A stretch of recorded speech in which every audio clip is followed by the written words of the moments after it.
Hi friends, आज आम घरे बनाई सीजा पिठा सह मटर तरकारी। पिठा आमर नवा बिरी चाउल को राति भिजई रखीदे, तापर दिन सका धोईदे। चाउल जी नवा बिरी चाउलर अधारू टी अधिक नवा, तापर दिन सका ग्राइंडिंग करके धोई ग्राइंडिंग करके गोटे पात्र रखा। पात्र जो पात्र रखा ताको फुल टिके कम रखा, तापर लुण पकाई गोलाई दे रखीदे। सीजा पिठा मु इटिल छांचरे पानी नहीं, पानी रे गोटे कॉइन पकईली। ए कॉइनटा कौन पकईली पर कहबी। या फुटिया रखा, तापर गोटे पत्र कदली पत्र दुईटी आणिकी ताकू निआरे सेकीदबा। टिके नरम होगापाई निआरे सेकिबा द्वारा नरम हो जाए। तापर पत्र रे तेल लगे, तापर इटिल छांचरे आमे ताकू सजाड़ी दबा। साइड रे जो अधिक अधिक पत्र बाहरी तो बाहर को देवे, तो पिठाटा बाहर करला बेलू आमको सहज होता है। ये पत्रटा को बाहर करके रखिले, तापर पिठा को आम पिठो जो पानी रखिले जो पिठा करने से पानीटा को फुटिया पर्यंत आम पिठोटा को रेडी करदबा। देखो पिठा आमर पूरा फुली जाइए, पूरा फुल हो जाए पात्रटी, बहलिया पूरा भी हो जाए। तो या देहरे टिके पानी आउ टिके लुण दे देकी आमे आको आउ टिके भल से गोलाई दबा। जेहेतु बहलिया होइछि आमे पानी टिके देला तो लुण भी टिके पकाई गोलाई दबा। स्वाद अनुसार लुण ठीक है। देखंतु एई भलिया पतला ही हवा दरकार। तो देखंतु आमर बांफ पळै आसलानी, पानी फुटी जाइछि। तो पत्रटा को सजाड़ी देई आमे ताको पिठो ढाल दबा। पिठो आम ढालिबा तो इटिल छांचर पूरा कर जाए ऊपर को जाए ढालिबानी, टिके तलू को जाए ढालिबा। तो कारण पिठाटा हैला परे टिके फुली जाई थाए अधिक।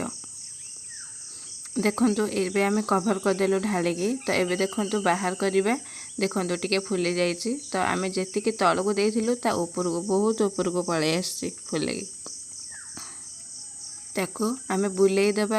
जो आगपरटा पूरा पछपट को लेकिन बुलेई दबा। या फल आम चारिआड़ को निआ पलई थाए आ भल से पिठाटा सीझी थाए। कंचा हेले पिठा खाई हुए। देखंतु एबे कंची जो लगे आण टिके, तो से कंचा अच्छे आम फुटेकी देखिलु सेटा कंचा अच्छे बोली जना पड़ा। जितेबले पिठाटा लगे आसो कंची आउ थे फुटेवा द्वारा किसी समय पर से जानवे कि पिठाटा हो गला बोली। तापर भी 10 मिनट रखीदेवे। तापर आपण पिठाटी खोलीदेवे पाछिया को खोल सारा पर पुणी आउ थे ओल्टाई देवे तलटा ऊपर को। आमर कदली पत्र सब बाहर करने पत्र एवं सब आराम से गोटे गोटे कर बाहर करदे। से मुझे कॉइनटा कौन पकईली कहबी बोली कहूँ शुणु। आमर जिते पानीटा फुटी थाए अधिक समय सीजा पिठा बेले से पानी गुड़ाक मरी जाए थाए।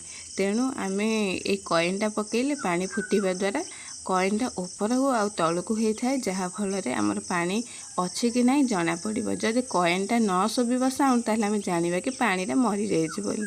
पानी भी दे पारिबा, पात्र भी पोड़बनी। देखो आमर पिठा एवं सब पत्र छाड़ी जाइए। राति बाढ़ी देलु खाइबापी तरकारी आ पिठा। तापर दिन को आमर सकाल किसी पिठा रही जाइथिला। जने कि खाइले भी कहीं कहबेनि कि आमर पिठाटा खराब लगुच बासी लगुच, कहीं भी कहबेनि। सकाल एमती राति पर्यंत भी तापर दिन रहिबो। खाली पिठा कौन खाइबे, टिके लुण टिके लंका टिके रसुण पानी पकईकी टिके दली देली भल से। तो पिठा आनिकी मड़ेकी खाइली। देखो पिठा एबे भी पूरा सॉफ्ट अच्छी, एबे भी पूरा पिठा सॉफ्ट अच्छी। देखंतु तो भल से नरम पूरा। देखंतु भांगिला बेलू को पूरा आराम से भांगी जाउची। एहा को थरे बुड़ेकी खाइलु तो आराम से पाटे नहीं भिजेकी खाइली तो आराम से पेट को ही पलैब, गिलीदेव सांगे सांगे। या चोबेया को बेसी भी पड़ न थाए, पाटे पकईले सांगे सांगे मिलई जाए। एमती ही सॉफ्ट होता है। एमिति पिठा आपण घरे भी करंतु आउ निजे खातु, अन्य मानक भी खुआंतु। तो पिठा शेष हो जाए। वीडियोटी भल लगी सब्सक्राइब करंतु। नमस्कार।